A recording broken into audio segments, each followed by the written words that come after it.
Shalom, amados hermanos, Javerín, Javerot, de nuevo por aquí, Baruch Hashem, bendito sea el Eterno, que nos ha concedido este privilegio en su bondad, ¿no? De poder estar acá y compartir con todos ustedes eh, alguna reflexión, una reflexión de esta porción, de esta parashá, de esta semana.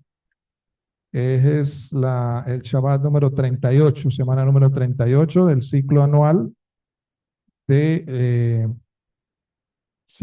la Torá. Bendito sea el Eterno. Dándole gracias al Eterno y pidiéndole pues sabiduría, entendimiento para compartir, que todo lo que se diga acá sea para edificación, ¿no? De cada uno de nosotros, seamos edificados, renovados, que a través de esa renovación podamos salir de la corriente, ¿no? La corriente de este mundo que está, digamos, que se opone a todas las cosas divinas, a las cosas del Eterno. Bueno, bendito sea Hashem. Entonces, en esta semana, bueno, primero vamos a darle la bienvenida a nuestro amigo Eliezer, que está acá con su esposa Natalie, con sus hijos Efraín, Isai. Ellos estuvieron también acompañándonos en el Bar Mitzvah de Joseph. Y bueno, hoy también muy amablemente han aceptado nuestra invitación para estar hoy con nosotros. Esperamos que se sientan bien atendidos, como en casa. Y bueno, y como siempre le digo a los que vienen por primera vez, ahí hay un buzón de PQR, quejas y reclamos. Bueno, entonces sea muy bienvenido, Eliezer, bendito sea el Eterno, que nos da ese privilegio de tenerlos acá. Y bueno, seguir compartiendo, Baruch Hashem. La semana pasada estuvimos en casa de ellos haciendo el inicio de Shabbat, que también nos invitaron. Y bueno, fue una muy buena, sí, estuvimos de hecho casi hasta las 2 de la mañana ya. Fue tan amena que imagínense, hasta las 2 estuvimos allá compartiendo con ellos, que nos invitaron muy amablemente y bendito Hashem. Fue una velada maravillosa. Muy bien. Entonces, bueno, Baruch Hashem. Entonces les decía que estamos en la parasha número 38, que se llama Korach, ¿cierto? Korach toma el nombre pues, de esta persona, este personaje que se sublevó, dice esta versión, el Humash, que él se sublevó. Su nombre, Korach, significa depilado, depilado, ¿verdad? Significa pues su nombre. Como bien pues leímos ahora, esta porción comprende de Bemidbar o números 16:1 al 18:32 y la Haftará que leímos o la conclusión es el libro primero de Esmuel 11:14 al 12:22. Hoy estamos a 28 del sexto mes del calendario gregoriano y a día 2 del cuarto mes del año 5785 del calendario judío, ¿verdad? De hecho, pues tuvimos ya Roscodes esta semana, ¿no? Bendito el Eterno. Cuarto mes, entró ya el cuarto mes. Bueno, en esta parasha tenemos los siguientes tópicos, así como principales, ¿cierto? De esta porción. Y la primera, pues, que se menciona es la sublevación o la rebelión de Cora, que fue, pues, tragado por la tierra eh, debido, pues, precisamente a esta sublevación, a esta rebelión sin teshuvá. Es decir, este hombre no hizo teshuvá, no se arrepintió. Lo que sí hizo uno de los que se había sublevado, que fue On de la tribu de Reubén. Él sí se arrepintió a tiempo.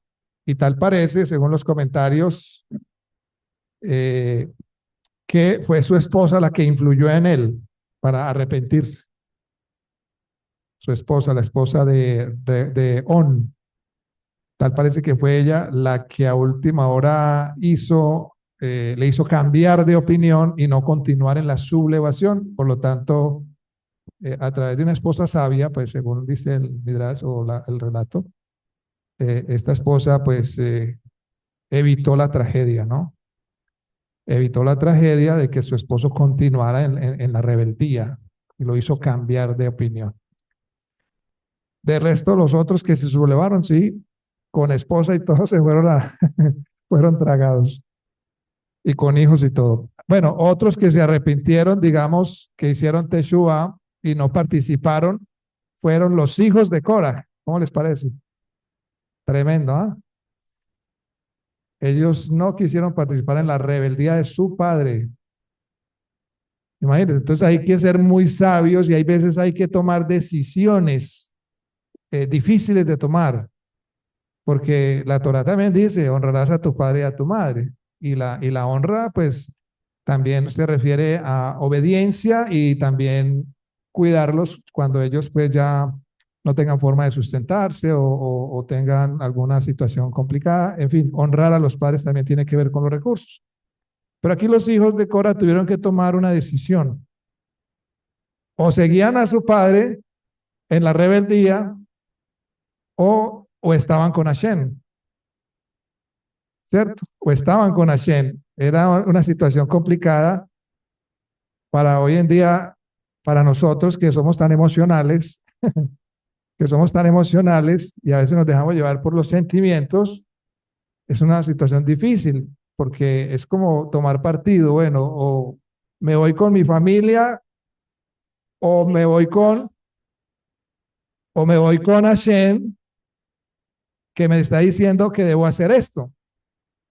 Entonces, mire cómo los hijos de Korah tomaron una decisión de seguir a Hashem. Y pues se salvaron, es decir, no fueron tragados por la tierra. Y de hecho, fueron escritores de bastantes salmos, de Filín, Teilín, perdón. Escribieron bastantes Teilín. ¿Y por qué? Por haber tomado la decisión correcta. La decisión de seguir a Hashem, aún en contra, digamos, de lo que su padre estaba haciendo, ¿verdad? Entonces hay momentos que nos tocará tomar decisiones que no van acorde a lo que nuestra familia piensa o hace, ¿cierto? Eh, y eso obviamente va a crear situaciones complicadas también con la familia, pero eh, nosotros inicialmente pues debemos estar de parte de Hashem, obviamente sí intercediendo también por ellos, por nuestras familias, ¿cierto? Habrá cosas en que la vara puede de pronto un poquito flexibilizarse, pero no hasta el punto de negociar o perder los principios que ya hemos aprendido de la Torah, ¿cierto? Eso sí tiene que quedar claro, que no se puede negociar ni perder esos principios eternos por satisfacer, digamos, a nuestros familiares. Porque muchas veces, y en esto pues muchos hemos tenido que pedir perdón, hemos, digamos, ofendido a Hashem, por decirlo así, ofendemos a Hashem, pero agradamos por agradar a nuestras familias. Entonces, agradamos a la familia o al hombre, vamos a decirlo así, pero ofendemos a Hashem. O sea, hacemos algo que no debíamos de hacer cuando ya es un principio que lo conocemos, ¿verdad? Bueno, el segundo tópico, digamos, de esta porción es la vara de Aarón que florece, una vara seca, ¿cierto? Que florece, ahorita vamos a hablar un poquito de ella. Y tres, el sostenimiento de los levitas y de los Kohanim, de los sacerdotes, ¿cierto? Que el pueblo, el Eterno da la orden de que el pueblo trajera ofrenda, ¿no? El Maaser Rishon, ofrenda para el sostenimiento de los levitas, porque ellos estaban dedicados todo el tiempo al servicio, ¿cierto? Entonces ellos no tenían un trabajo o una explotación comercial o agrícola, así como la tenían las demás tribus, ¿verdad? De hecho, no les daba porque nomás participar ahí en la tienda de reunión, en los sacrificios, pues eso demandaba desgaste tremendo y todo el tiempo, imagínense. Nomás pregúntele a un shohet hoy en día para sacrificar un animal y qué tan tremendo es eso. Ahora imagínense cientos de animales que traían allí al templo, al Bet HaMikdash. Bueno, en esta porción tenemos ¿cuántos mandamientos? ¿Cuántos misbot? Tenemos 9, ¿no? 9 mandamientos de los 613 que los sabios de Israel, los rabinos, principalmente el Rambam, pues clasificaron, ¿no? Dentro de toda la Torá, de los 5 libros de Moshe, tenemos 9 de esos 613, del 388 al 396, ¿verdad? Y voy a nombrarlo así rápidamente. El 388 es el precepto de guardar el santuario, de prestar guardia ahí en el Bet HaMikdash. Eso está en número 18.4. Que los Kohanim no deben hacer las tareas sagradas de los levitas ni viceversa, o sea, no meterse en otras labores que no les fueron dadas. Y en eso, el Akadosh Baruj Hu es muy, ¿cómo decirlo? Es muy tajante, o sea, él cuando da una función, y de hecho eso fue lo que pretendió hacer Cora acá, tomar una función que no le fue dada, que fue el sacerdocio. Ellos querían el sacerdocio de Aarón también, pero ya el Eterno les había dado una tarea a ellos. Entonces, es como decir, como dice el dicho popular, no meter las narices donde no se deba, ¿cierto? Otra cosa es colaborar, cuando le pidan a uno colaboración, colaborar en algo, pero no tratar de meterse o de usurpar algo que no le fue dado a uno, ¿verdad? Eso también es importante. 390, que uno no sea Cohen, que uno que no sea Cohen no debe trabajar en el santuario. O sea, para trabajar allá en el lugar santo tiene que ser un Cohen, no debe ser cualquier persona.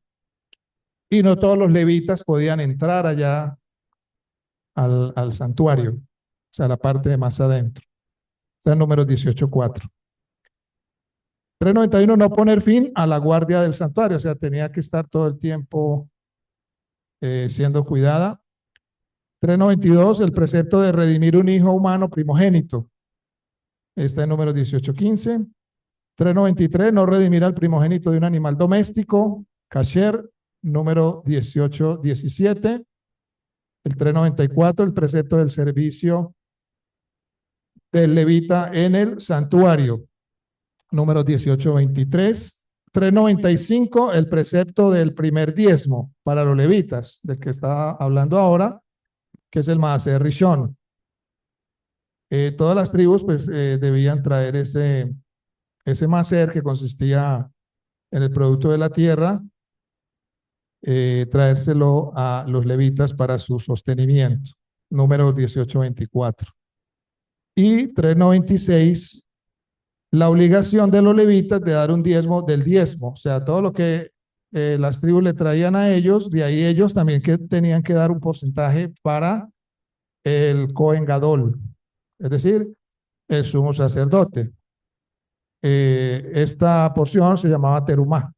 Ellos la tenían que dar al Cohen, al sacerdocio. Entonces, estos son los mandamientos o misbot para esta fecha, para esta porción de la Torah.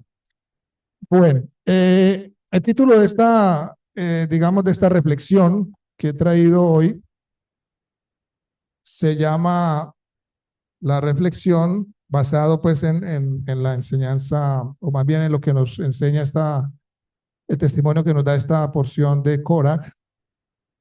El título es una pregunta. ¿Qué quieres? ¿Fama o ser hallado fiel?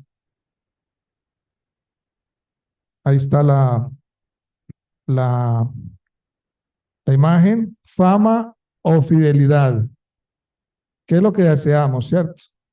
Porque lamentablemente, pues, muchas personas buscan en la espiritualidad, en lo religioso, buscan también fama, hacerse famosos, hacerse conocidos, que el mundo los aplauda, que el mundo los alabe. Y realmente no es la motivación correcta o la intención correcta con la cual debemos acercarnos a Hashem. Ni siquiera por buscar recompensa, porque allí ya habría entonces una doble intención.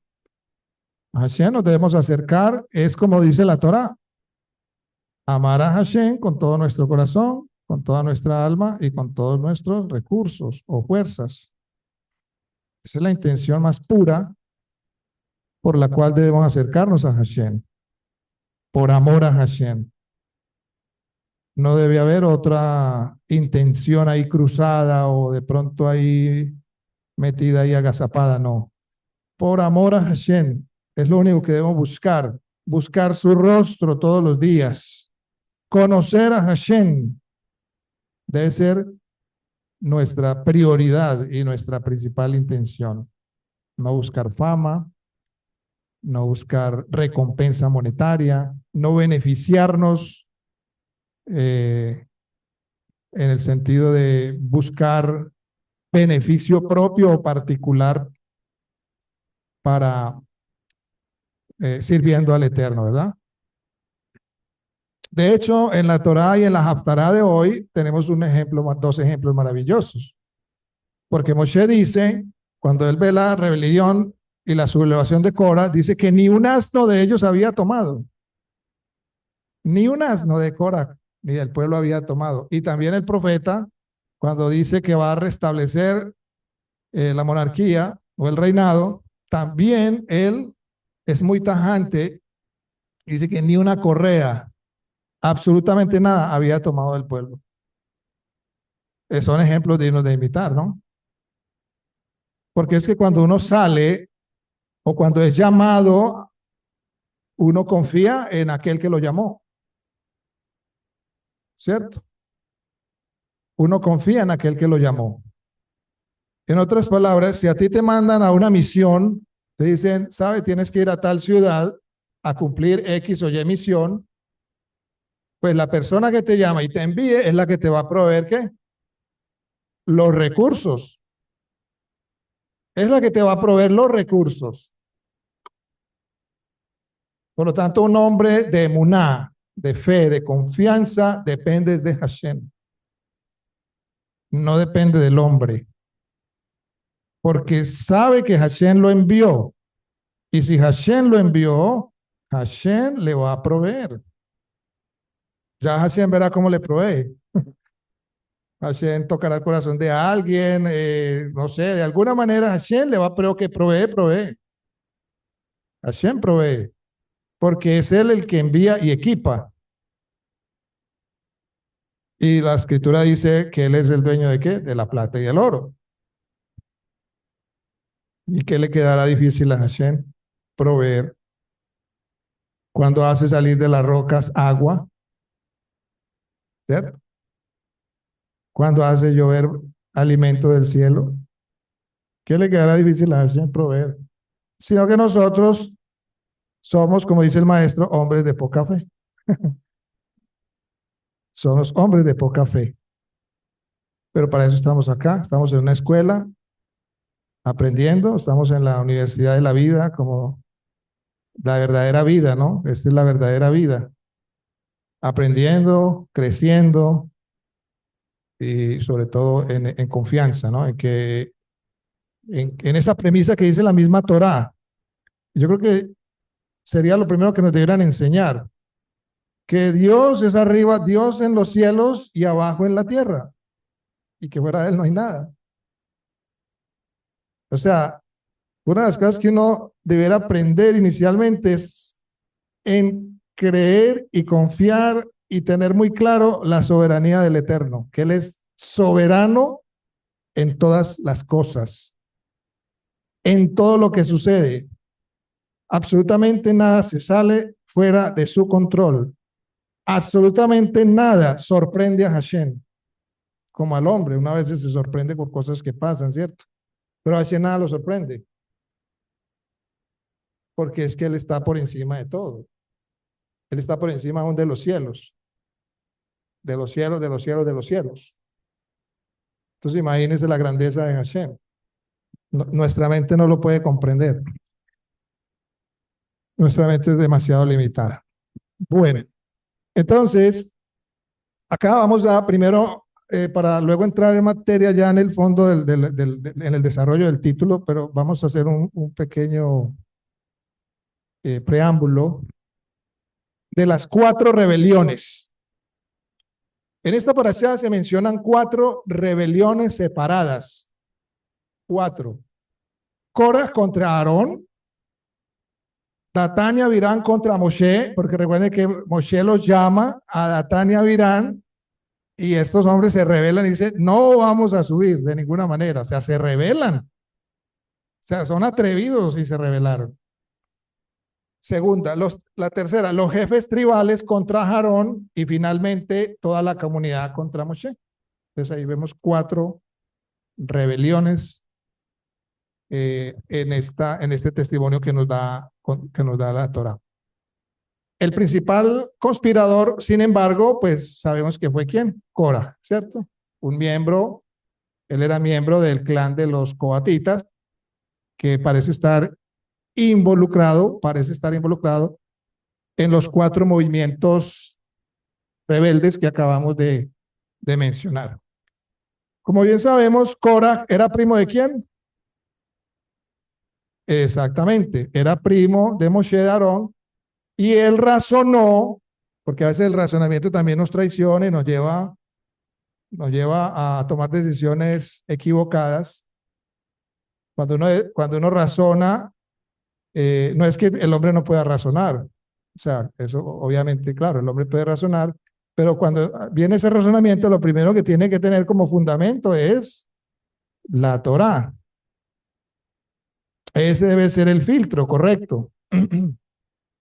No razonar en el árbol del conocimiento del bien y del mal, porque es cuando caemos. ¿Qué fue lo que pasó al primer hombre? Cuando razonamos en lo que es bueno, en lo que es malo, según nuestro propio criterio. Y es lo que hoy en día está cayendo el mundo. Y no sé si ustedes han escuchado una palabra, una frasecita, lo políticamente correcto.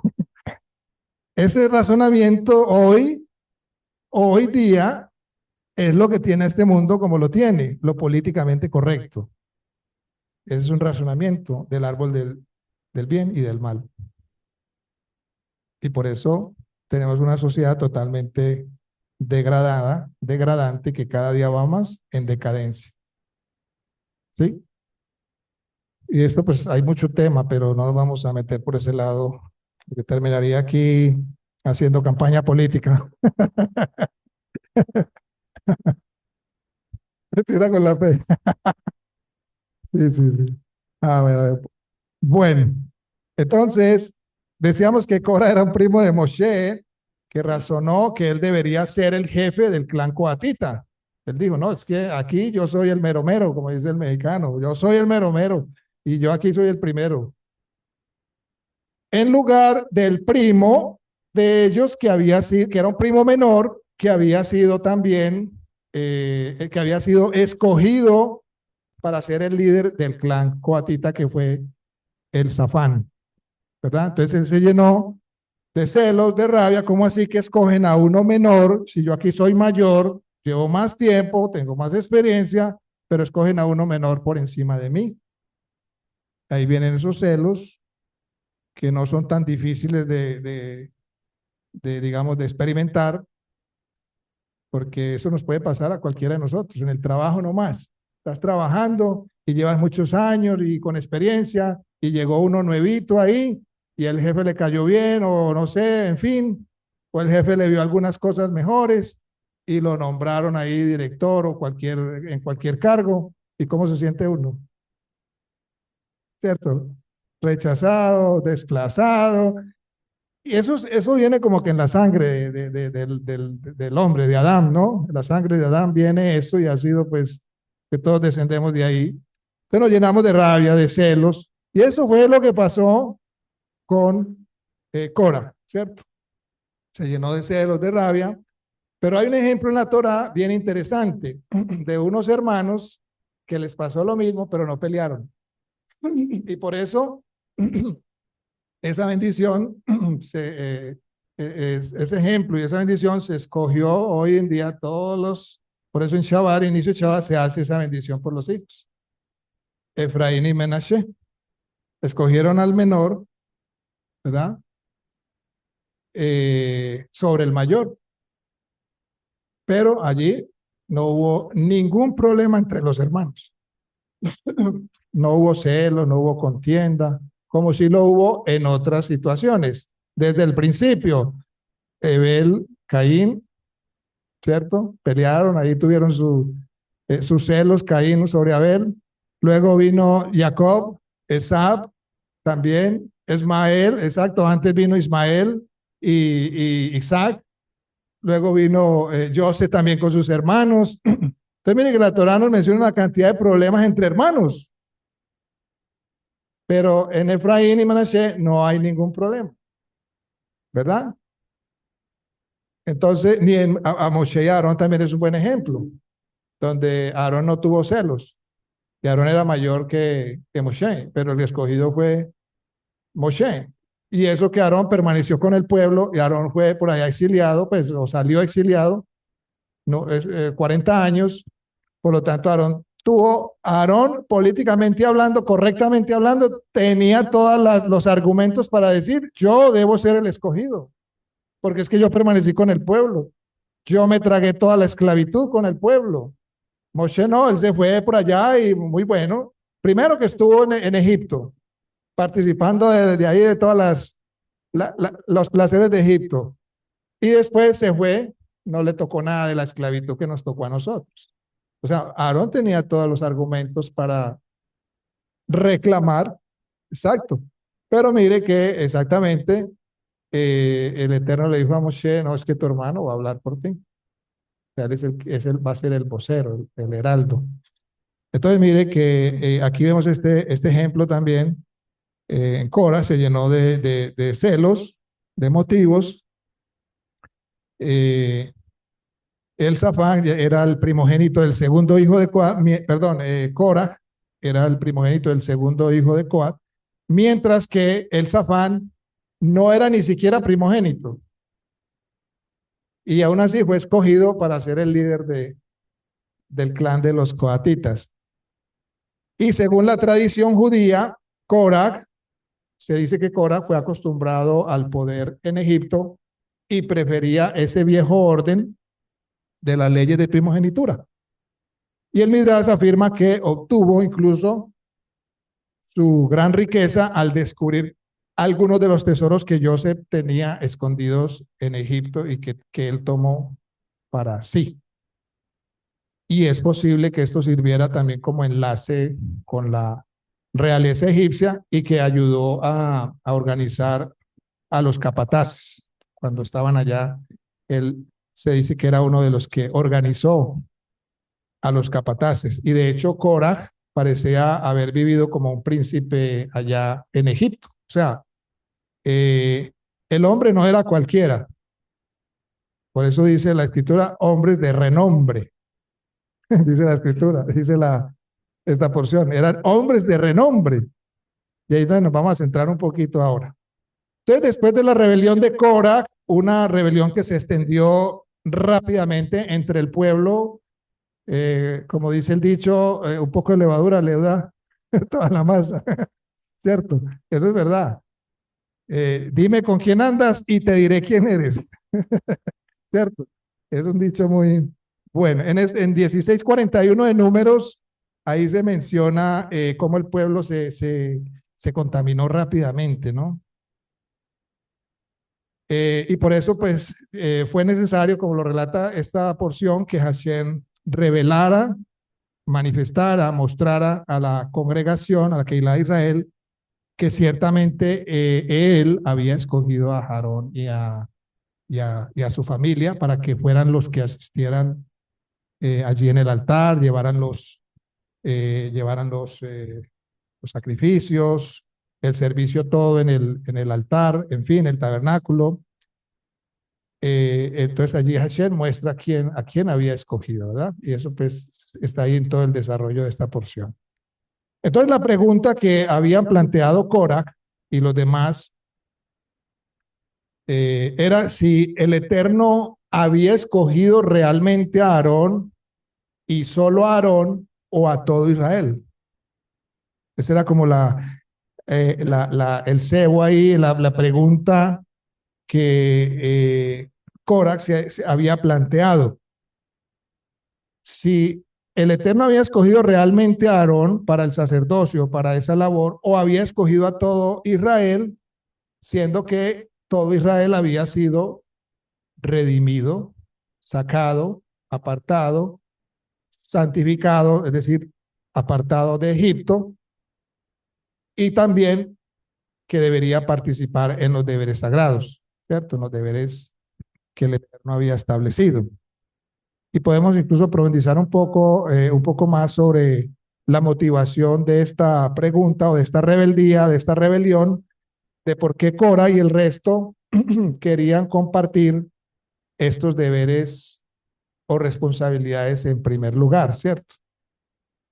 Y pues la respuesta más lógica a esta pregunta obvia es que ellos habían llegado a creer que aquellos que ministraban o servían ahí delante de Hashem, que es un término técnico para realizar el servicio pues en la tienda de reunión, él pensaba que esas personas obtenían un mayor grado de bendición que el adorador común. O sea, ya en ellos se empieza a formar un sistema, como se dice religiosamente hablando, de clerico-laicado, ¿cierto? Clerico-laicado, un clero arriba en una posición piramidal, los que están allá en la punta y los que están aquí abajo en la base piramidal, el laicado. Entonces ellos empezaron a imaginar eso, ¿cierto? Un clérigo laicado, o sea, en otras palabras, de clases sociales, unas más arriba privilegiadas y otras más abajo menos privilegiadas. Por supuesto que ese es el sistema de este mundo. Este mundo se mueve por esa pirámide, ¿sí? Los que tienen fama, los poderosos, allá arriba, y un común acá, ¿cierto? Pero delante de Dios todos somos iguales. Delante del Eterno todos los hombres somos iguales. O sea, no hay distinción en el sentido de que de cualquier color, cualquier clase social, no hay distinción. Todos somos seres humanos, criaturas, ¿verdad? Que tenemos los mismos derechos. El hombre es el que va estableciendo esas diferencias. Ahora, el propósito del Eterno, escoger a unos,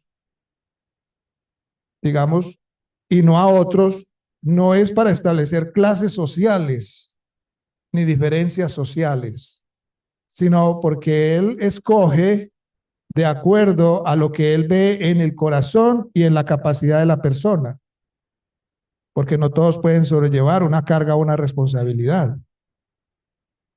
No todos lo pueden hacer, porque todos fuimos creados con, obviamente, con diversidad de capacidades, diversidad de talentos, sí, pero eso tampoco nos hace diferente ni menos ni más que los demás, porque al final del día todos nos tenemos que quitar la vestidura, en el sentido de, por ejemplo, una persona que es un ingeniero, un médico, él durante el día es médico, ¿cierto? O ingeniero, pero cuando llega a casa, ¿qué es? Esposo, papá, hijo, ¿verdad? ¿Y dónde quedó el título? Allá, donde tenía que ejercerlo, porque él tiene la capacidad de ser un ingeniero, que no tiene el administrador, el contador, el médico, el político, el obrero, porque hay obreros que trabajan muy duro, pero es la capacidad que ellos saben hacer y lo hacen muy bien. Yo, por ejemplo, no sería capaz de pegar un ladrillo. Me parece complicado de clavar un clavo, me machaco el dedo. De hecho, ya me machaqué uno. Entonces, todas las labores son dignas. Todas las labores son dignas de resaltar, desde el obrero hasta el ingeniero, hasta el médico, hasta el gobernante cuando lo haga bien. Entonces, pero todos nos tenemos que quitar ese ropaje y ser la esencia de lo que Hashem nos creó, para ser hijos suyos, para ser buen esposo, ser buen padre, etcétera, etcétera. ¿Ah? Ejercer ese sacerdocio dentro de casa, ejercer los talentos en la misma comunidad para el beneficio de todos. Entonces, El problema es que cuando nos enfocamos en el título, ahí ya empieza entonces a formarse esa organización piramidal.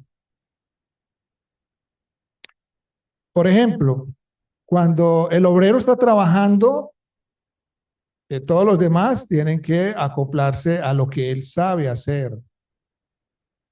Cuando un obrero en una obra, por ejemplo, está levantando un muro,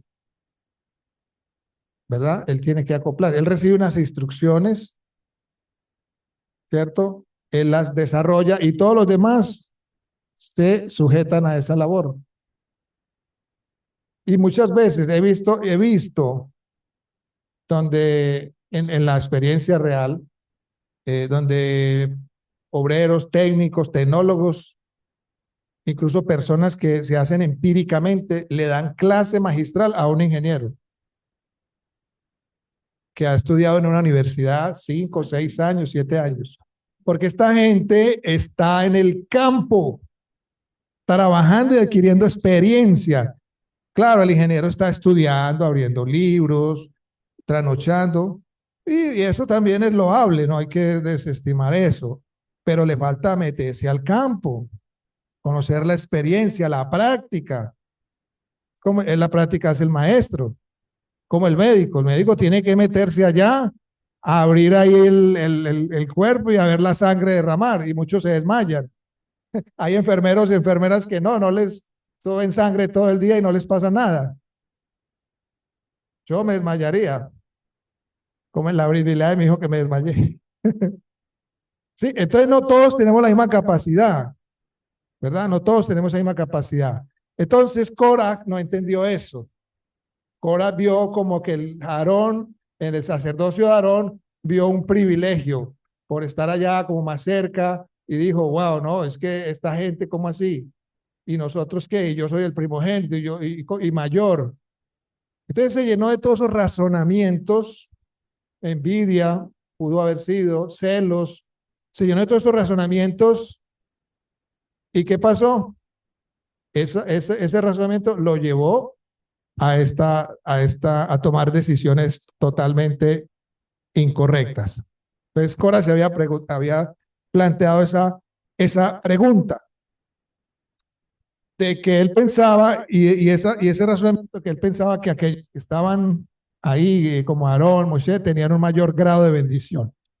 Y dado esto de que en su opinión este era un privilegio que ganaba puntos con el Eterno, pues todos deberían también participar en el sacerdocio para también ganar puntos con Hashem. Pero al considerar esta posible motivación por parte de Cora y quienes lo siguieron, podemos recordar algunas cosas también importantes que nos ayudarán en nuestra vida práctica. En primer lugar, todos sirven a Hashem. Todos sirven a Hashem, pero de diferentes maneras. De diferentes maneras. Y obviamente también en diferentes esferas de influencia. Pero el servicio a Hashem, independientemente de su diversidad, es y siempre y cuando sea conforme a la voluntad del Eterno, igualmente aceptado por él como digno. O sea, no importa en lo que Hashem te haya llamado, no importa si Hashem te llamó y parece un llamamiento muy pequeño, es digno para Hashem y debe ser digno para el que fue llamado. Y debe ser lo más importante, ser fiel a ese llamado. Ahí recordamos las palabras del maestro. En lo fiel me fuiste, en lo poco me fuiste fiel, en lo mucho te pondré.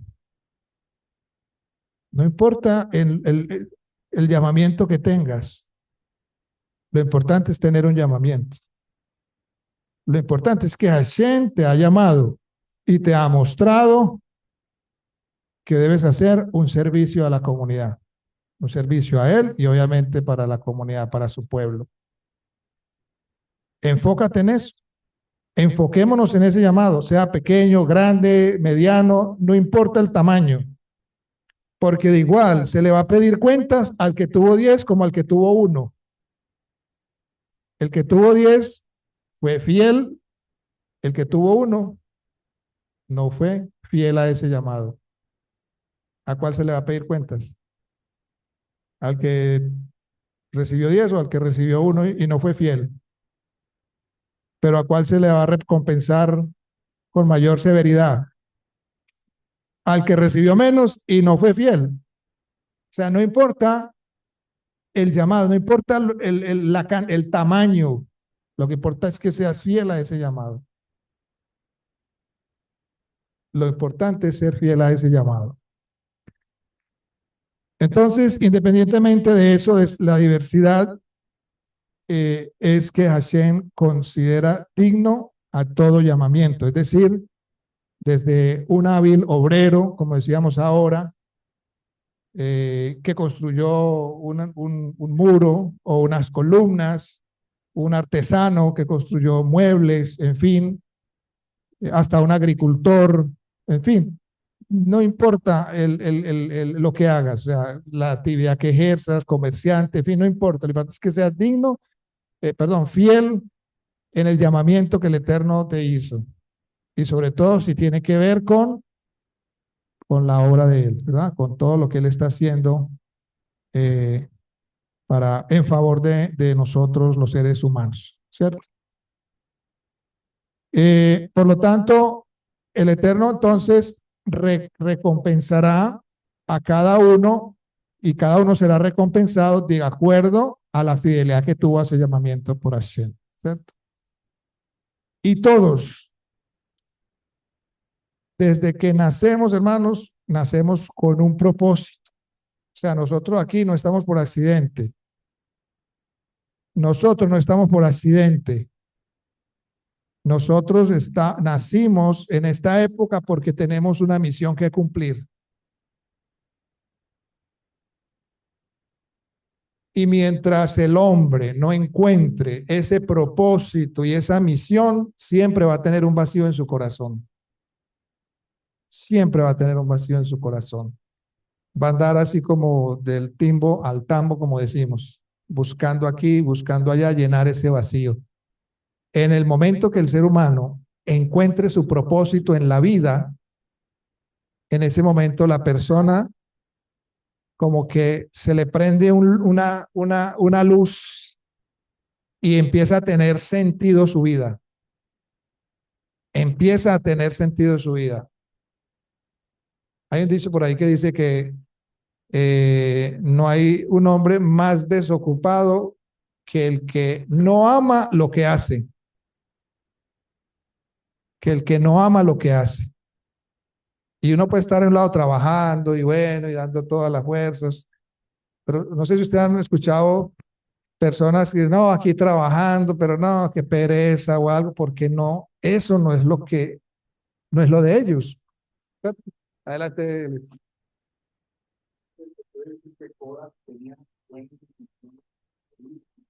Entonces dice él que si Korah tenía buenas intenciones con lo que él hizo,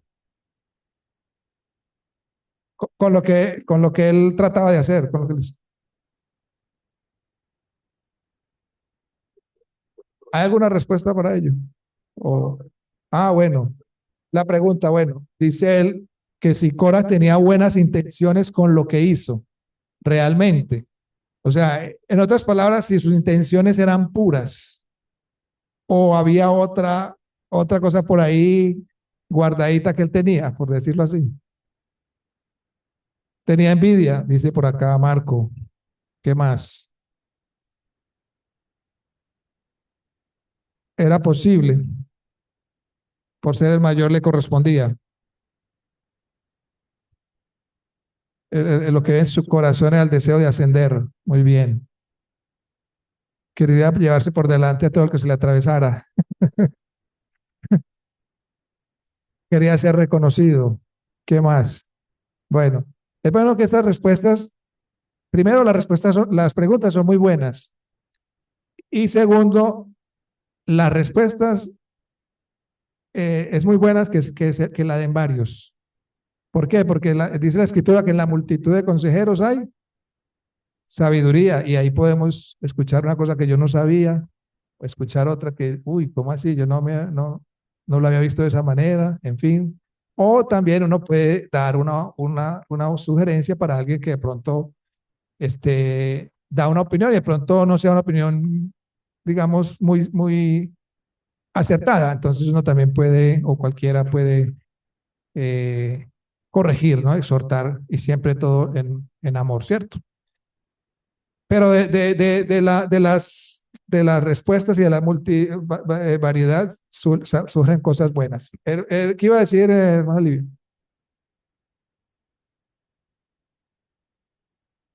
Cora hizo mal.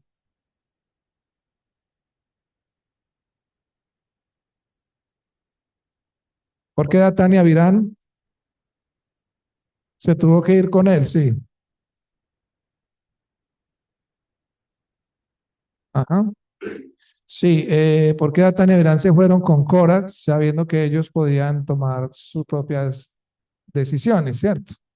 Eh, a ver, por aquí hay una. Bueno, listo.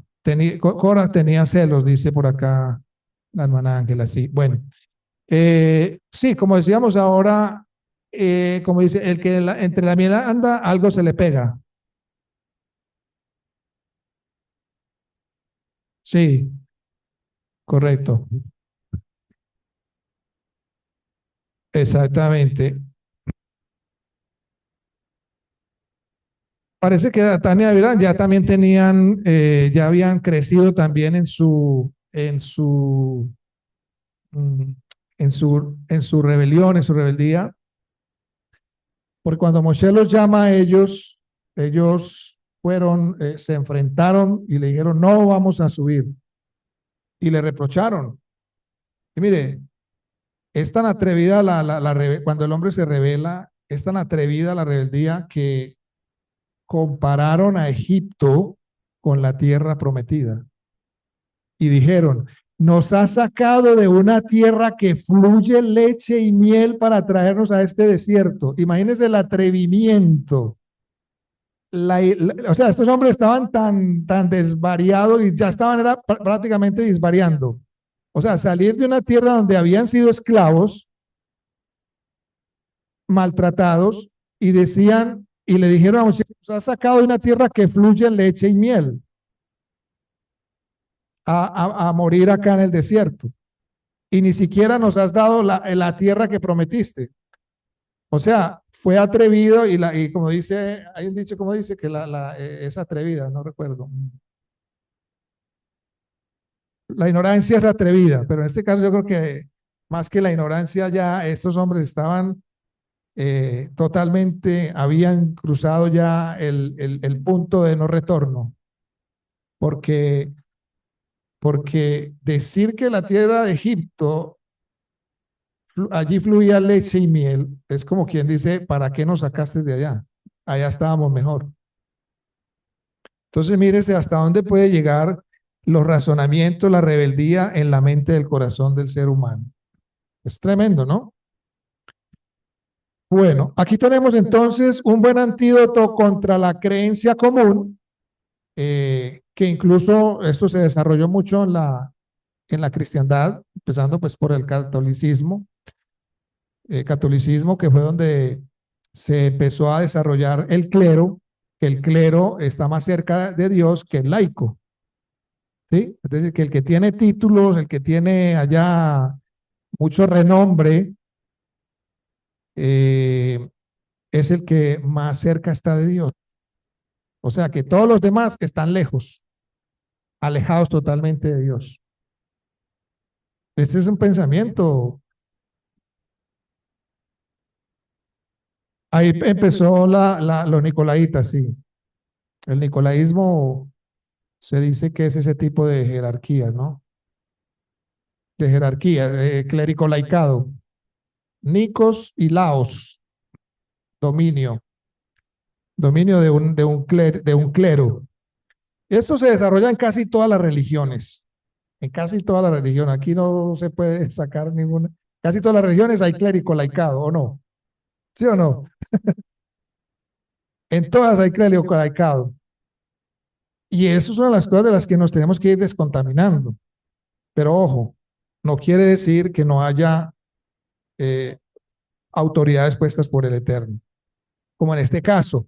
En este caso había una autoridad, pero no a manera de un clero, sino a manera de una función y una responsabilidad.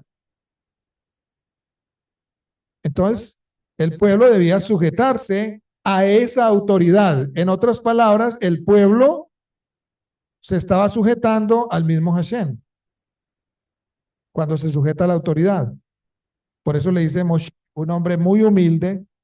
Mire que Moshe, y esto es otra cosa que debemos aprender, Moshe no se puso a debatir con ellos, ni a pelear, ni a defender su llamamiento o su función. Él no peleó. ¿Qué fue lo primero que él hizo? Cuando se postró a tierra ante Hashem, un hombre muy humilde, un hombre muy humilde, se postró. Él no se puso ahí a defender, porque generalmente el hombre defiende, se defiende. Él no, porque él sabía y lo dijo que ellos se rebelaron no contra Aarón mismo ni contra él, sino contra Hashem. O sea, era un hombre bien parado, era un hombre que sabía y tenía los pies sobre la tierra y la mirada en los cielos. Él no se puso a debatir, ni a pelear, ni nada. Él se postró ante Hashem, ni a defender su título, su posición, su clericado, nada de eso. Él se postró y puso a Hashem como juez. Otra cosa bien importante, puso a Hashem como juez. El que decide es Hashem. Hashem decidirá a quién ha escogido. No te voy a decir que soy yo, no te voy a decir que es Aarón, no voy a defenderme yo, que sea Hashem el que defienda o el que muestre quién es el escogido. Un principio bien importante también para poner en práctica nuestra vida. Poner a Hashem siempre como nuestro juez. Él vindica de acuerdo a la verdad. Y puede ser que muchas veces nos acusen injustamente, pero Hashem sacará a luz la verdad y te exaltará si te humillas ante él. Moshe se humilló delante de quién? De Hashem. ¿Y qué hizo Hashem? Lo exaltó. Moshe no estaba buscando renombre ni fama, él se humilló. Se humilló y dejó que Hashem manifestara a quien había escogido. Entonces, en realidad no encontramos tal jerarquía en las cosas de Dios. Es cierto. Él puede dar a una persona una responsabilidad que no le da al otro, ¿cierto? Puede requerir que algunos lideren, que otros sigan, pero estas descripciones de trabajo no están clasificadas de importante a no importante. Cualquier cosa que Dios le pida a un individuo en la vida, todo eso es servicio a Él. Todo. Y si la vida se vive como debe ser, entonces ese servicio será estimado para el eterno. Si se es fiel a ese llamado, a ese servicio, ¿verdad? El servicio a Él cuando se hace en sinceridad, de corazón, como se dice, echándole ganas, ¿verdad? Es un servicio que honra al Eterno y el Eterno honra a esa persona. Entonces Cora y los demás deberían haber visto su trabajo y el servicio como lo que el Eterno había ordenado. O sea, debían de haber contemplado, considerado que el Eterno los llamó para un servicio y haber estado contentos con ello y haber sido fiel en lo que el Eterno los llamó, ¿verdad? Contentarse con ese honor que el Eterno les dio por su servicio, porque es que es un honor y un privilegio ser llamado por el Eterno, ¿no? Imagínate que en este momento recibas una llamada de Donald Trump y te diga, ven, quiero que hagas, te voy a llamar para una misión. He visto que, no sé, tienes algunas capacidades y te necesito para que me hagas esta o aquella labor, o cualquier otro presidente o un rey te llame, tú vas a sentir, wow, ¿cierto? Un llamado tremendo, ¿cierto? Vas a decir, uy, no, ¿cómo así? Me llamó tal presidente o tal rey o en fin, tal autoridad, wow, o un rabino. Entonces, imagínate cuánto más un llamamiento del que es rey de reyes, que está por encima de todos los reyes de la tierra y por encima de toda potestad, te llame a ejercer un servicio para él. La única manera de uno poder contemplar la dignidad de este servicio es conociendo a Hashem, es teniendo la conciencia clara de quién es Hashem en su vida, de que Él es real y Él es. Porque si no, vas a pensar, pues, o sea, una ilusión. Si no se conoce a Hashem, si no se cree que Hashem es, ¿cierto? Todo será una ilusión pasajera.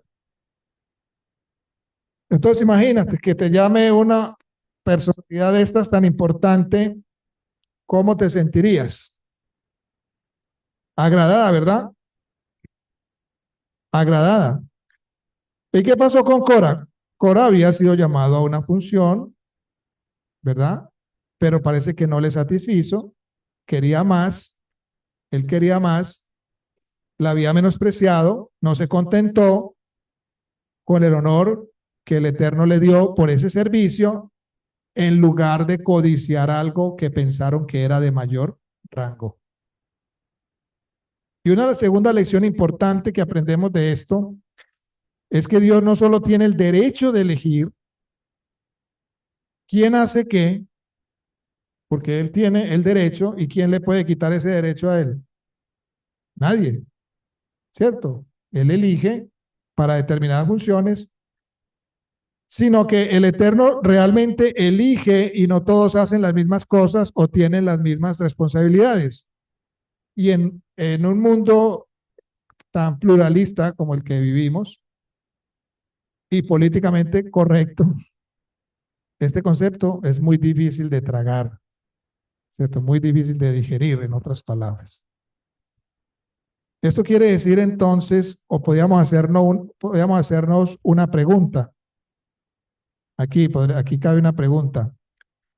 ¿Quiere decir esto que Dios tiene el derecho de darle algo a uno de sus hijos y no darle a todos sus hijos lo mismo? Si a usted le hacen una pregunta, ¿ustedes qué dirían? ¿Tiene así en el derecho de darle algo a uno de sus hijos y no darles a todos sus hijos lo mismo? ¿Tiene él ese derecho o no? ¿Cierto? De darle a uno lo que no le va a dar a todos. ¿Cierto? Y todos, yo creo que los que tenemos hijos sabemos cómo esto afecta a los que tienen más de un hijo, porque pues, los que tenemos un hijo, pues bueno, todos sabemos cómo afecta esto a nuestros propios hijos, ¿cierto? Que lo sabemos, porque entre nuestros hijos hay celos, también cosas, y como las que mencionamos ahora anterior de estos hijos, hermanos, que se ve, que presenta la Torah como hubo problemas, ¿cierto? Entonces, obviamente uno sabe cómo también entre los hijos se puede presentar este problema y espera que estos hijos también se sujeten a la autoridad y se regocijen en lo que se les ha dado a cada uno, ¿verdad? Y en ese sentido, en ese orden de ideas, pues el Eterno espera también que independientemente de lo que Él nos da o del llamado, nos regocijemos y seamos agradecidos con ese llamamiento, ¿no? Y no debemos que cuestionar por qué Él dota a una persona para servir en una capacidad y a otra para servir de otra manera diferente. O sea, no debemos cuestionar eso. Porque Él dota a unos a otros de diferente manera. No debemos cuestionarlo, o sea, cuestionar a Hashem. ¿Por qué él lo hace así? Porque ni Hasbe Shalom decir que él fue injusto en hacer eso, porque él tendrá sus razones mucho más valederas que las de nosotros. Él espera que nos demos cuenta por confianza, por fe, que cualquier tarea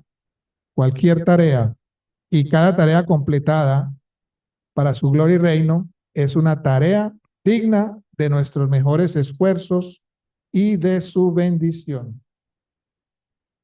Entonces nosotros debemos enfocarnos en qué, en cumplir, en ser fieles a ese llamado, en ser fieles a ese servicio, donde quiera que Él nos ponga, con los dotes, las capacidades que Él nos ponga, ser fieles a ese servicio, a ese llamado, a esa función, a esa responsabilidad. Porque todos tenemos potencial dado por el cielo. Todos tenemos un potencial que nos lo dio el mismo cielo. Y todos podemos servir. Nomás mira tu cuerpo. ¿Cuántos miembros tiene tu cuerpo? Infinidades de miembros, ¿cierto? Y de órganos. Hay desde el más grande hasta el más pequeño y desde el más visible hasta el más invisible. Y todos tienen una función, ¿o no? Y todas las funciones son importantes y prescindibles para que tu cuerpo funcione de una manera correcta, ¿o no? Nosotros somos como esos órganos, esas células en un cuerpo universal donde cumplimos una función dentro de ese cuerpo. Y cuando trabajamos bien en esa función, entonces estamos haciendo que el cuerpo viva y se desarrolle de una manera óptima. En este caso, llevándolo a un plan más amplio del mundo entero. Y hay una frase del judaísmo que me gusta mucho, que cada uno de nosotros tiene esa función, esa responsabilidad de mejorar el mundo, donde quiera que estemos. De alguna manera podemos mejorar el mundo en el entorno en que nos movemos, funcionando bien, siendo fieles a lo que el Eterno nos ha dado para hacer, aportar, santificando lo material, santificando el mundo, trayéndolo a Dios. Esa es nuestra labor. Esa es nuestra labor. Y el método por el cual Hashem le demuestra a Israel que él, de hecho, había escogido a Aarón es muy interesante. Cada tribu proporciona una vara, en hebreo es Matei, y se la entrega a Moshe. Él los planta ahí, los coloca en el Mizcán, y a la mañana siguiente la vara con el nombre de Aarón había florecido, había retoñado, incluso trajo almendras. Los almendros suelen ser los primeros en florecer y así cuando la vara de Aarón produjo almendros pudo haber simbolizado su prioridad entre los levitas. Y asimismo las almendras crecen rápidamente y en este caso pueden simbolizar el celo con el que a Aarón y los levitas debían servir a Hashem. Celo santo. Pero el milagro de este evento demostró al pueblo que no se trataba de una manipulación por parte de Moshe. Mire que ahí el Eterno empieza a vindicar, empieza a justificar a la persona que se humilla delante de él. No se trataba de que Moshe estuviera manipulando al pueblo, sino que Hashem en verdad había elegido a Aarón. Y aquí hay una pregunta, no sé si ustedes lo han hecho. ¿Por qué Hashem eligió el método de las varas o de los bastones? Señal de autoridad. ¿Qué más? ¿Quién da más? Señal de que necesitamos rejo, dicen por acá. Para, ya sé que necesitamos para.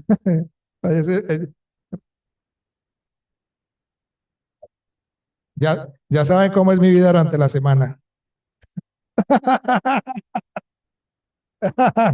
Ya saben cómo, ya saben cómo la semana me va, ¿o yo? Para venteada. Porque somos tan oiga.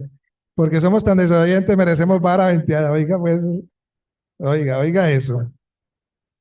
Bueno, entre las mujeres se ayudan. Ningún hombre está ayudando, hombre. A ver. Bueno, ¿por qué Acción eligió este método de las varas a los bastones? ¿Qué se supone que debemos aprender nosotros de esto?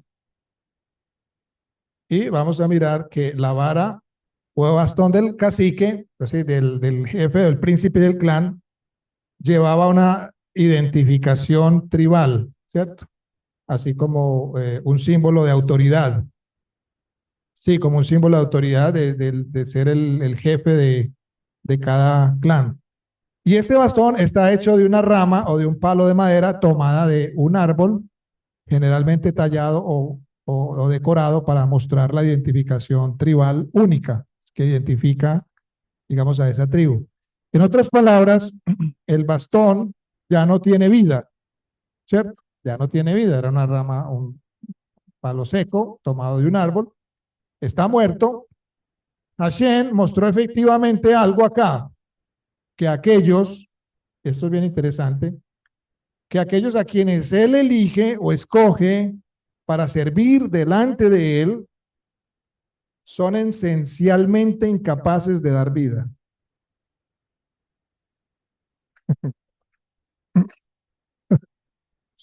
Aquellos que Hashem escoge son esencialmente capaces de dar vida por sí mismos. Es decir, son incapaces de dar vida.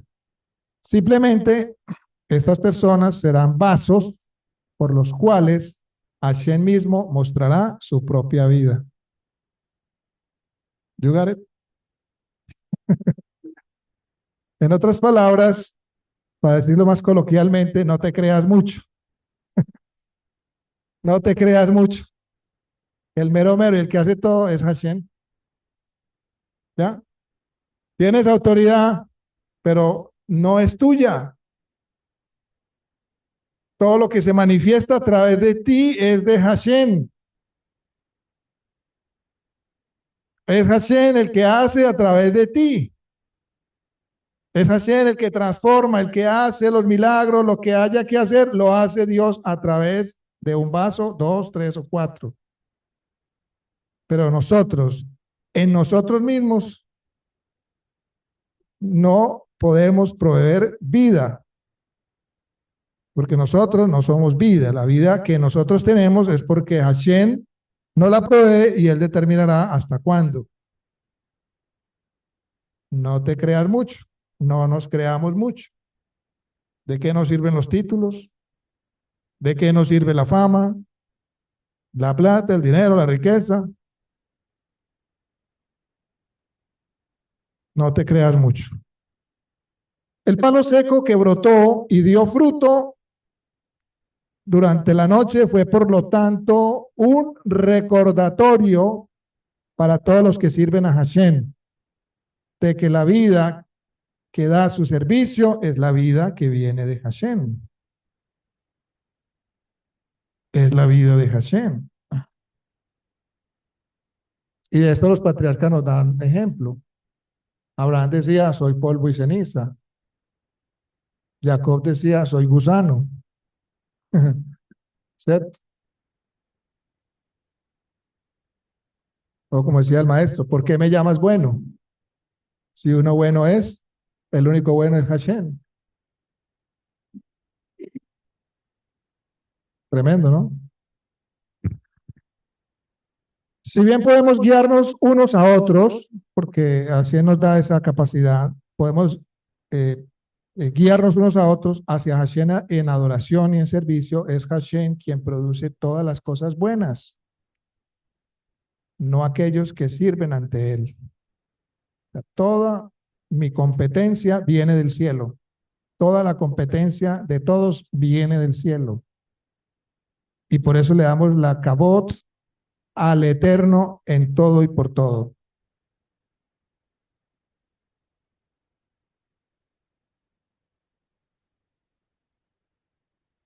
Y esto también nos recuerda que como servidores ante Hashem es nuestro deber guiar.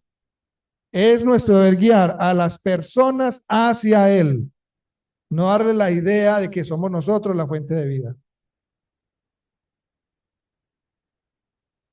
La medida de un verdadero siervo es que aquellos a quienes sirve miren cada vez más a Hashem. O sea, nuestro deber es no que la gente nos mire a nosotros, sino que la gente mire a Hashem. Extraerlos a la adoración al Eterno. Como la otra vez que hice, ¿se acuerdan? Acá el diagrama del templo, ¿cierto? Acá en el altar, en el lugar santo y en el lugar santísimo. El lugar santísimo están los padres, santos, jóvenes, y afuera están, ¿quién? Los hijos. Nuestro deber es traer a los hijos acá, donde están los padres, aquí al lugar acá, para que ellos dependan directamente de Hashem. O sea, como tutores. Somos tutores temporales que capacitamos, enseñamos, etcétera, etcétera, pero la finalidad principal es traerlos al Padre de nuevo. Que ellos, que ellos ya tengan dependan exclusivamente de Hashem. Por eso el maestro nos dice que no nos llamemos, ya no nos llamemos rabí, porque el rabí tiene discípulos y no se nos autoriza a nosotros a ser discípulos para nosotros mismos, sino para quién, para Hashem. Tremendo, ¿no? Esto rompe con muchas cosas, sistemas religiosos, estructuras piramidales y una cantidad de cosas. Rompe, como dice un político por ahí, romper el sistema. Dice un político por ahí, no sé si lo han escuchado. Y aquí hay que notar entonces lo primero que dice la escritura allí en esta porción 16.2, hombres de renombre. Hombres de renombre. Según las religiones orientales, cuando se define a un objeto, pues las religiones orientales como el taoísmo, el budismo y todas estas cosas por allá, ellos dicen que cuando se define un objeto se lo destruye. Y esto es totalmente contrario al pensamiento judío, el pensamiento hebreo. Ya que desde la perspectiva judía, la definición, lejos de ser destructiva, por el contrario, nos puede poner en contacto con la esencia de ese objeto, con su realidad interna. O sea, el nombre va más allá de simplemente colocarle una etiqueta a algo o a una persona. Va mucho más allá.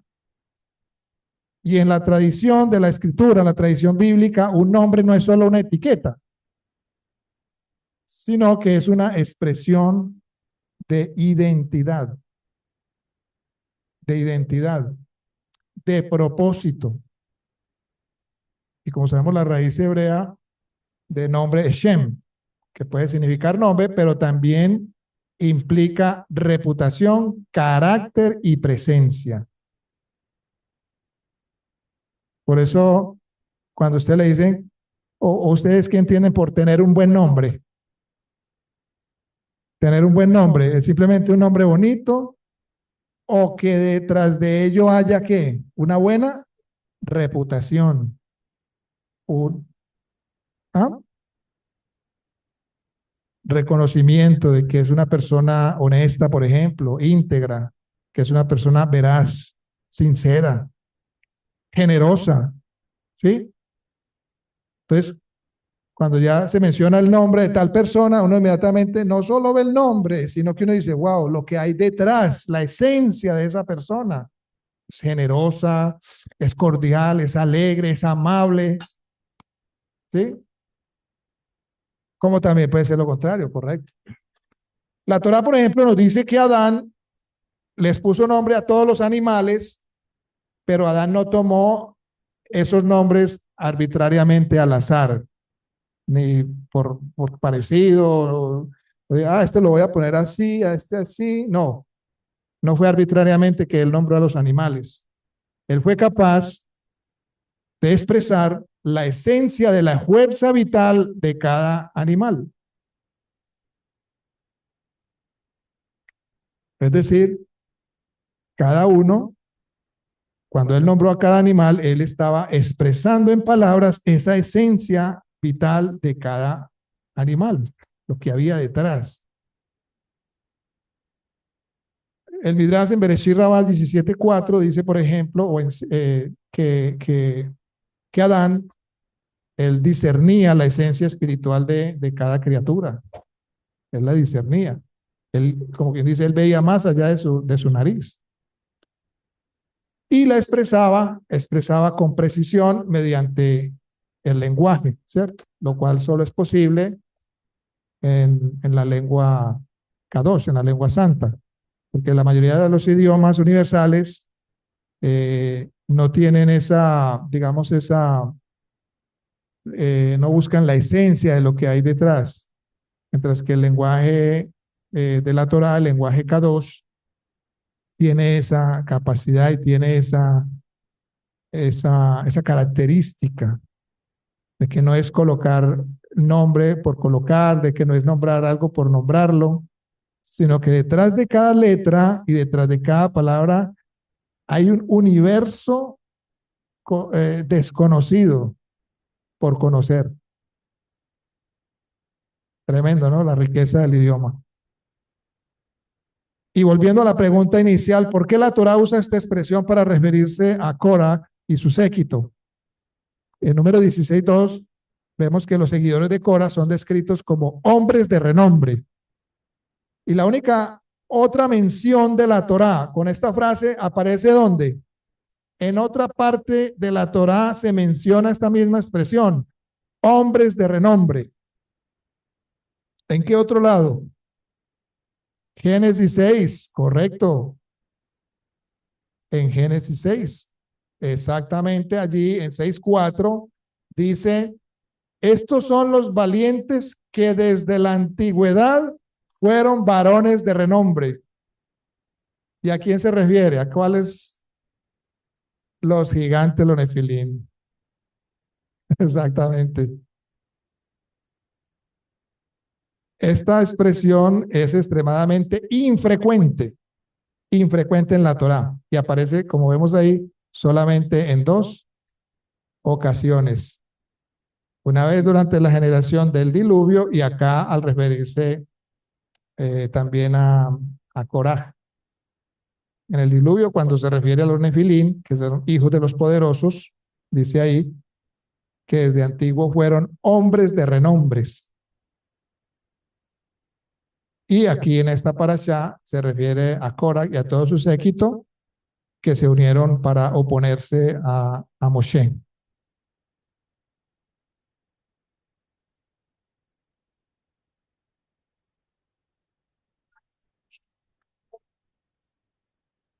Ya lo vamos a mirar. Ya vamos a mirar por qué la Torá menciona estas dos ocasiones hombres de renombre. El Zohar, en Zohar 1:17a, explica que estos hombres no eran reconocidos por su virtud, sino por su búsqueda de gloria, por su búsqueda de reconocimiento personal. Y lo mismo ocurrió con Coraj y su séquito, querían grandeza sin esencia, querían grandeza sin absolutamente nada interno, todo externo. Querían usurpar el nombre y la autoridad de Moshe Aarón sin el carácter que los respaldaba. Que los respaldaba. Y también el Zohar explica que cuando la generación que construyó la Torre de Babel dijo, hagámonos un nombre Hagámonos un nombre.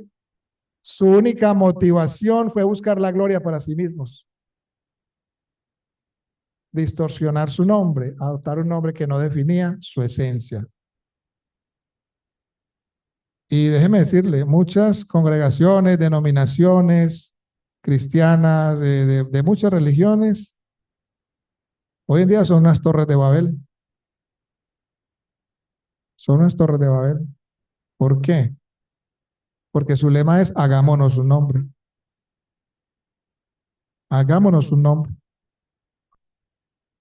Dice ahí está contento.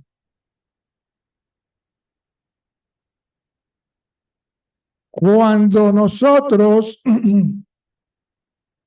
queremos hacer un nombre propio, sea individual o colectivo, por encima del cielo, por encima de Hashem, entonces ahí podemos decir que nos estamos haciendo un nombre. Queremos ser hombres de renombre. Y el Midrash Bereshit Rabá 38:6 señala que esto no solo era un acto de soberbia, sino de desconexión con su verdadero propósito. No querían que Dios les diera un nombre, querían fabricarlo por sí mismos desde el ego.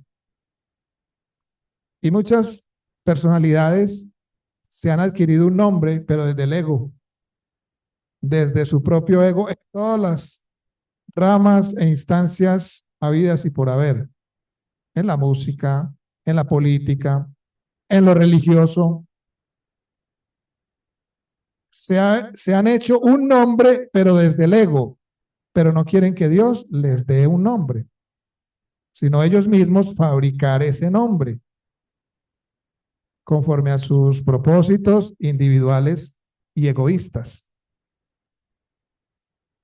Así como Cora buscaron construir una identidad falsa sin fundamento en la obediencia o en la comunión o en la cercanía con Hashem. No les importaba a Hashem para nada. Solamente querían un nombre, un nombre de fama, un nombre que les diera una supuesta identidad. El Talmud en Sanedrín 110 afirma que Corach sostuvo una rebelión contra el mismo santo, bendito sea, no solo contra Moshe, porque al usurpar un papel espiritual sin haber sido llamado por Dios, a esa labor estaba intentando falsificar entonces la misma santidad. Él estaba tratando de usurpar, de estar en algo a lo cual Hashem no lo había llamado. Y tal vez a eso se deba que la Torá también emplee esa expresión al referirse a la rebelión de Cora, donde dice, eran hombres de renombre únicamente en el nombre, únicamente en el nombre. Ellos trataron de usurpar el nombre de Moshe y Aarón, de usurpar el nombre de Cohen o el oficio de Cohen. Al robar el nombre, tal vez pensaron que podían entonces robar la esencia, pero solamente iban era detrás de un título. Ni siquiera iban detrás de la esencia de la función de ser un Cohen. Querían el título, querían lo externo, ¿ah? La posición. Pero aquí hay una cosa que tenemos que, digamos, concluir. Es imposible ser lo que no se es. Es imposible ser lo que no se es. Lo único que podemos aspirar es a ser mejor, a ser la mejor versión de nosotros y vivir a la altura de nuestro propio nombre, de lo que nos ha dado el Eterno. No podemos ser lo que no se es.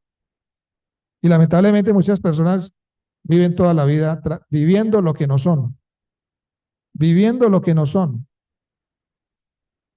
Un mundo de fantasía, exactamente. Esa es una muy buena definición. Por lo tanto, debemos aspirar al verdadero renombre, pero que viene ¿de quién? De Hashem. Y en contraste vemos entonces en la escritura algunas ocasiones donde el Eterno le da un nombre nuevo a otras personas. ¿A quién, por ejemplo? Abraham, a Sara, Jacob, Osea, Yehoshua, a Kefa. Y esto siempre entonces implica un cambio de esencia y de destino. Por ejemplo, cuando Jacob se le dio el nombre de Israel, sabemos que Jacob significa el suplantador, y pues hay muchas versiones que él quería lo mejor, en fin, la bendición, él luchaba siempre por la bendición, en fin, aunque puede ser que los métodos no sean los mejores, pero a Jacob se le cambió el nombre cuando tuvo ese encuentro con ese Malak, que algunos dicen que es el Malak de Esap. Pero allí hubo algo que cambió trascendentalmente la vida de Jacob. Tuvo un encuentro allí, fue herido en su muslo, en su fortaleza, en su fuerza, y se le cambió el nombre a Israel. Cambió a partir de ahí trascendentalmente la vida de Jacob.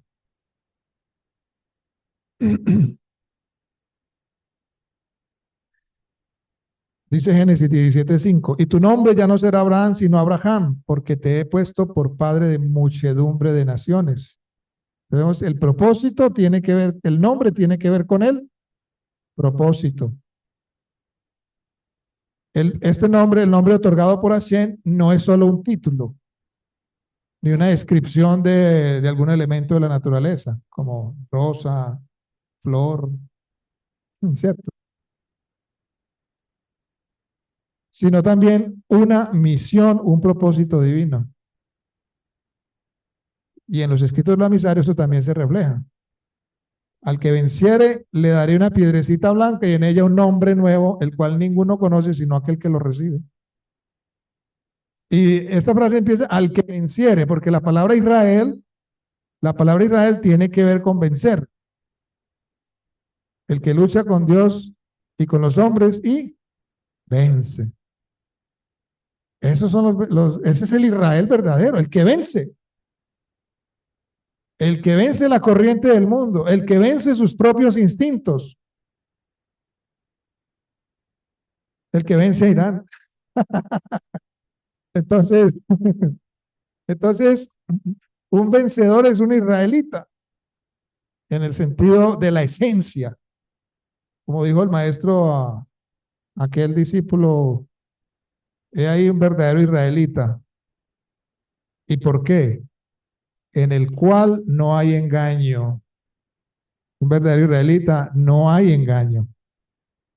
Es transparente, es honesto, es coherente, es fiel. Y eso solo se da en lo interior. O sea, nuestra parte interior debe estar alineada con nuestro exterior.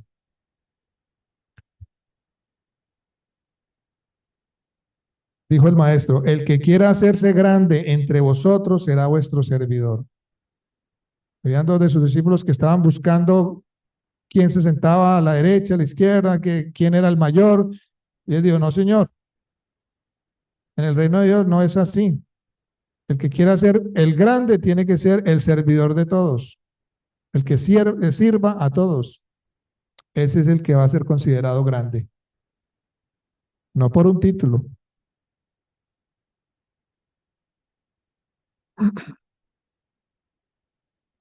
Y por eso se ha recibido un nuevo nombre, hijos de Dios, linaje escogido, nación santa. No podemos vivir la vida buscando títulos, plataformas, sino vivir con la humildad de nuestro llamado, de nuestro propósito. El Pirkei Avot enseña en 4.13 lo siguiente, algo muy interesante. No busques grandeza para ti ni honores. Más vale que los demás digan de ti que eres digno que tú mismo te autoproclames. Dice el Pirkei Avot 4.3. Y ya para terminar, unas preguntas de reflexión que nos debieran quedar. ¿Estoy buscando ser reconocido por un nombre que no me pertenece?